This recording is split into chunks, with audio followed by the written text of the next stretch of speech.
All right, we're going to dive into our first question, which is a really, really difficult question. And unfortunately, there is no easy answer to this question, but it's something that a lot of our members struggle with. A lot of people in the world struggle with this.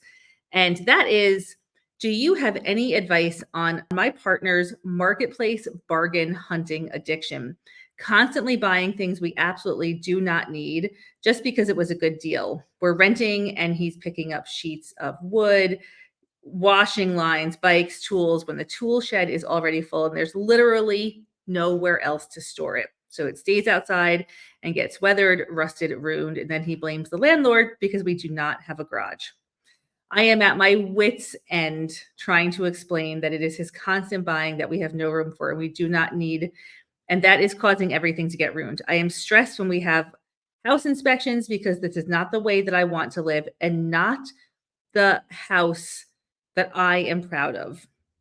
I have talked to him and it falls on deaf ears, deflects the situation rather than accepting responsibility. This is so difficult. In the comments, let me know if this is something, if clutter has impacted your relationships, because clutter does impact many of our relationships. And as I said, there's just no easy answer here.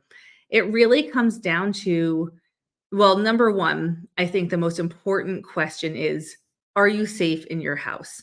Do you feel like your living environment is a safe? And normally when we talk about safety at home, we're talking about domestic violence.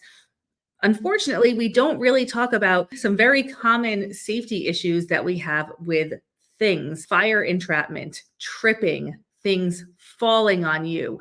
These are all different issues that you can face when you have a lot of clutter in your house.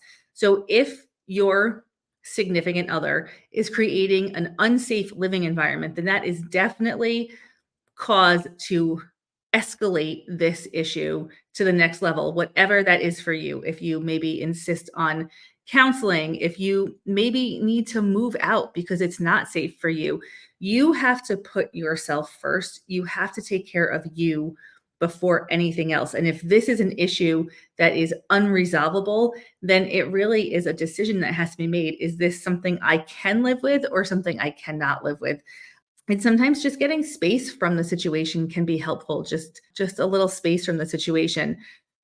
When communication is failing, it's time to think about other ways to communicate. So if you're having the same conversation all the time and it's not going anywhere, have you considered putting this conversation into writing it out? Have you considered bringing a mediator into the situation? Have you considered communicating in any different way? When somebody is collecting a lot of stuff, it's not about the stuff, it's not about the deal. I mean, there's a lot of psychological reasons why we do this, but usually it goes back to our childhood and the things that we learned and experienced as children. So addressing the clutter, which is the issue for you, is actually not the issue for your significant other. The issue is what is causing the clutter. It's like addressing the symptom, if you have a medical issue and not the underlying cause. So it's really complex. And unfortunately, and this is just like cold, hard truth, this is the reality of the situation. It's really hard to get help for these things because a lot of medical professionals are not trained in any hoarding disorder or not really trained to help with this. But if you can find the right person to get to the underlying issues in a way that resonates with your significant other, then there is a possibility of moving forward. Unfortunately, I can't provide an answer, but I can tell you that you're not alone. There's many, many people who are in this situation. You can always poll our communities to see if somebody has had success with a strategy that you maybe haven't thought of yet. But at the end of the day, it just comes down to you putting yourself first, making sure that your living environment is safe, and then seeing what the next step might be. Clutter takes a really so once you recognize that there's an issue, choose to take responsibility for it and start to tackle it, It is a long path forward. So it's not like the TV shows where it's overnight or it's really quick. It takes a long time to change. I would consider any step in the direction of accepting responsibility for the situation, understanding your point of view, that's really a step in the right direction. And I would be super, super encouraging of any step in that direction. I think in my own life, there have been times where somebody has been the other person, the other party has been willing to acknowledge their what they're responsible for.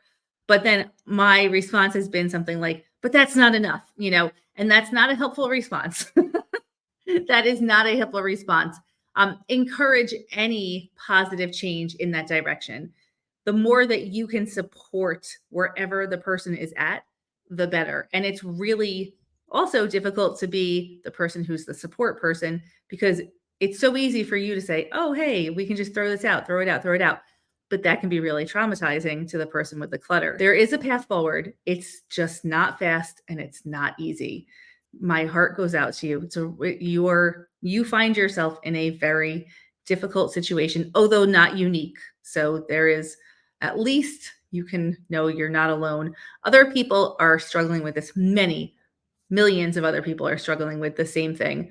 It's just the world that we live in. I would definitely say get into It's All Clutter, find support there.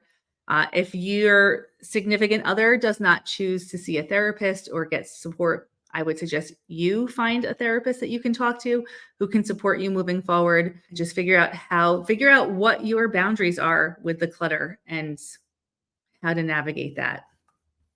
All right. So we started on a really heavy note there, but clutter can be really heavy and it can really impact our lives. And that's why we have this show. That's why we have our Clutter Boss programs to pull back the curtain on how impactful clutter is in our lives and to figure out how to move forward and address the situation in a way that is respectful of the human that is on the other side of it.